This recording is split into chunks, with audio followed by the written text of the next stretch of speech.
E aí galera, esse é o nosso canal História da Arte. Hoje vamos embarcar em uma incrível viagem no tempo para explorar a transição na arte europeia, da era medieval ao Renascimento. Prepare-se para mergulhar nessa jornada repleta de descobertas e mudanças surpreendentes. A Era Medieval.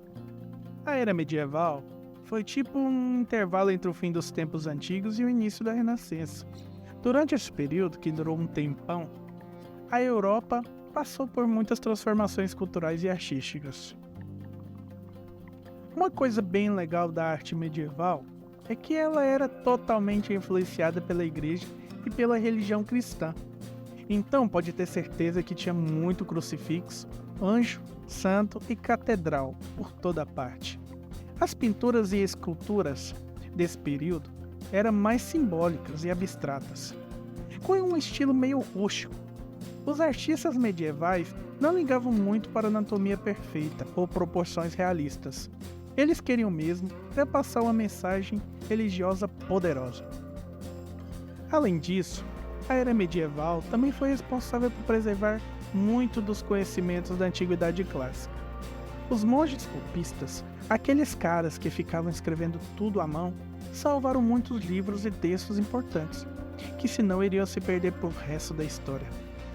Mas a melhor parte da arte medieval, na minha opinião, são as iluminuras. Sabe aqueles desenhos super coloridos e cheios de detalhes nos manuscritos? Então, são elas. É incrível ver como os artistas da época conseguiram criar verdadeiras obras de artes em miniatura, com uma riqueza de cores e detalhes impressionantes. Resumindo, a Era Medieval foi um momento crucial na transição da arte europeia. Ela trouxe um monte de influências religiosas e preservou o conhecimento antigo e nos presenteou com verdadeiras obras de arte. Ah, e sem esquecer das construções gigantescas e imponentes das catedrais, né? O Renascimento. O Renascimento foi tipo um tchau à Idade Média e um oi à arte incrível. Ao mesmo tempo, foi uma época em que os artistas europeus acordaram para a vida e começaram a explorar todo o seu potencial criativo. Eles deixaram de lado aquela pegada toda religiosa da Idade Média e começaram a se inspirar na Antiguidade Clássica. Sabe aquelas estátuas gregas e romanas maravilhosas? Pois é, elas foram a maior inspiração para os artistas renascentistas. A galera do Renascimento estava ligada em anatomia, perspectiva e proporção. Eles queriam pintar e esculpir coisas que pareciam reais, que saltassem dos quadros e das esculturas. Foi uma verdadeira revolução no mundo da arte. E não foram só nas artes visuais que o Renascimento mandou bem. A literatura, a música e a arquitetura também foram influenciadas por essa galera visionária. Leonardo da Vinci, Michelangelo, Rafael. Esses caras dominavam todas as áreas. Uma coisa bem legal é que o Renascimento também trouxe um monte de conhecimento novo para a Europa. Foi um período de grandes descobertas científicas e avanços tecnológicos. Aí você pensa, mas o que isso tem a ver com a arte? Tudo, meu amigo. Essas novidades todas influenciaram os artistas e abriram um leque de possibilidades para a criatividade.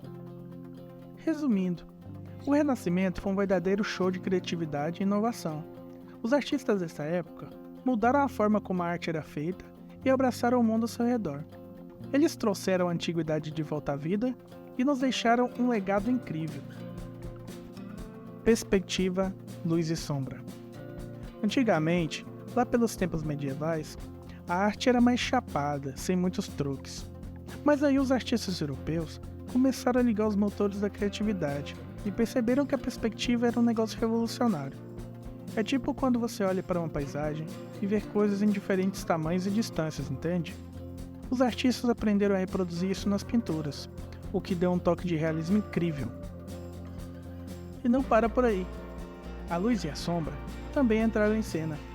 Sabe quando você olha para um objeto e vê partes luminosas e outras mais escuras? Os artistas europeus entenderam que isso era essencial para criar profundidade e dar vida às pinturas. Com as técnicas de luz e sombra, eles conseguiram fazer os objetos parecerem mais reais, com a sensação tridimensional, tipo aquele truque 3D no cinema, sacou? Essa galera dos pincéis e das tintas voltou para quebrar no Renascimento. Por exemplo, Leonardo da Vinci e Michelangelo, esses caras dominavam a perspectiva, a luz e a sombra como ninguém. Suas obras eram verdadeiras obras-primas, pareciam saltar da tela, e assim a arte europeia foi evoluindo e ganhando um novo patamar. A perspectiva, a luz e a sombra se tornaram elementos indispensáveis para os artistas transmitir emoções, contar histórias e capturar a essência do mundo ao seu redor. A diversidade de temas. A arte europeia passou por uma verdadeira transformação ao longo dos séculos. Antes era aquele esquema clássico com pinturas religiosas e retratos de pessoas importantes. Mas aí os artistas começaram a pirar e pensar: e se a gente explorar outros temas também? E foi aí que a mágica aconteceu. Os caras começaram a se jogar em assuntos diferentes, tipo paisagens, cenas cotidianas, mitologias e até mesmo críticas sociais. Isso abriu um leque de possibilidades e deixou a arte muito mais interessante. Afinal, quem não gosta de ver uma pintura que não seja um cara barbudo olhando sério pra gente, né?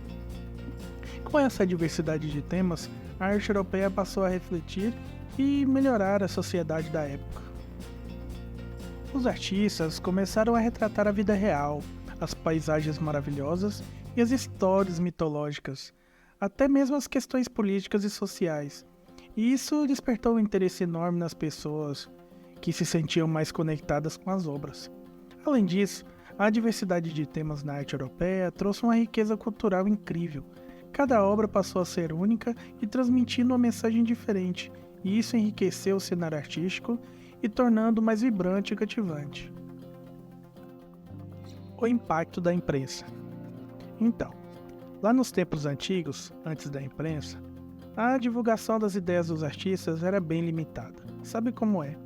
As coisas demoravam a chegar nos lugares, era difícil espalhar informações, uma lentidão total. Mas aí veio a imprensa, esse bichinho revolucionário.